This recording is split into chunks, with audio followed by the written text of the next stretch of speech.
and today we are visiting Lifou, the largest of the Loyalty Islands in New Caledonia. It is a place where time slows, traditions run deep, and the ocean's whisper invites you to pause and reflect on one of the most beautiful, soulful journeys. Getting there is part of the charm. On the very short tender ride, you will cross the most bluest waters you've seen. You'll get a lovely view of the church up on the hill, which we will explore later in this video. But I was mesmerized by the color of the water. So when you get there, the wharf is short. There are no handrails when you first get off, but you can see it's wide and sturdy and access is very easy. You'll see a quieter beach on the right-hand side surrounded by trees, but people will naturally detour to the left. That's where the souvenir shops are and where the main beach is. But on the right-hand side, this is the right-hand side, later in the day, I caught a little turtle swimming in there. So don't miss the beauty of the right-hand side. I'll come back to that later. But for now, let's follow the tourists to the left-hand side, and I'll give you a couple of little tips here. So as soon as you come off the wharf, there is a boat ramp that heads down under another little jetty. But people will continue to walk up the path, thinking that is the most accessible route. But if you come down here, there is the ship just out there. You can see how close it is. And this is high tide. So if you walk down here, you can actually just go under this little jetty and it's a quick walk over to the beach. It looks a little bit rocky, but it's actually easier than going the other way. And you'll be met with golden sands and an opportunity to swim in the water. Even at high tide, the water is pretty shallow, but it is phenomenal. In fact, the very first thing I did was get in the water. I couldn't wait. After coming across on the tender, all I wanted to do was swim.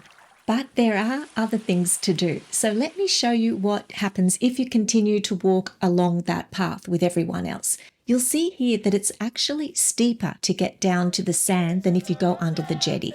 But let's continue up this main path. You'll be welcomed by locals, as you will everywhere on your cruise.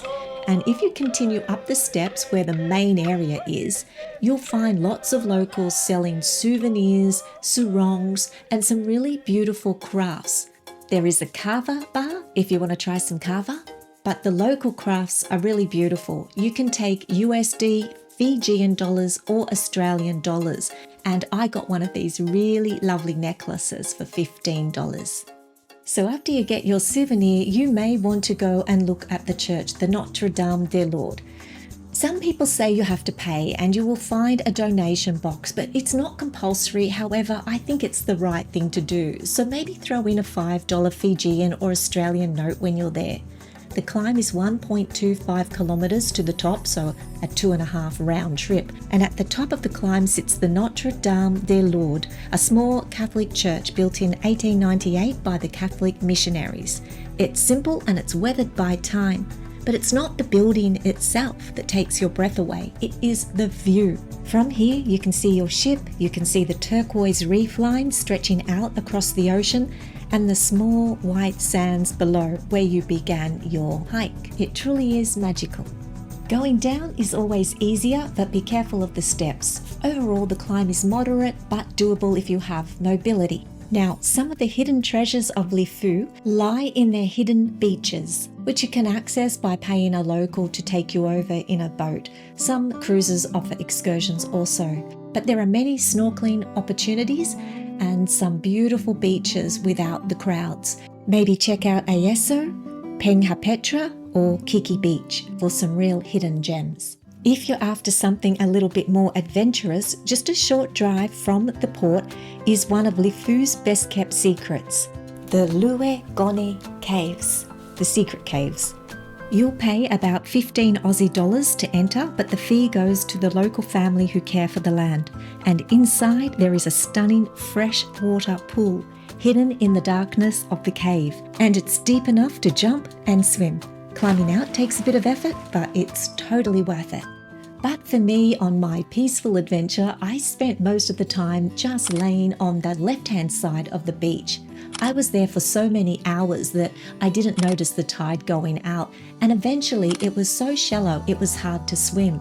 It wasn't until I was leaving that I noticed the right-hand side of that jetty had so much more water, and that was when I saw the turtle. And others also didn't really notice how much deeper the water was here until the end of the day.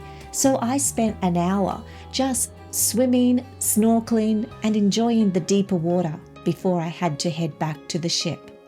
Once on board, I watched the last tender return, and I watched the sunset over this beautiful community, a place that is both busy and still depending on your path. Saying goodbye to Lifou was hard. It left an impression on my soul, gentle, grounding, and real.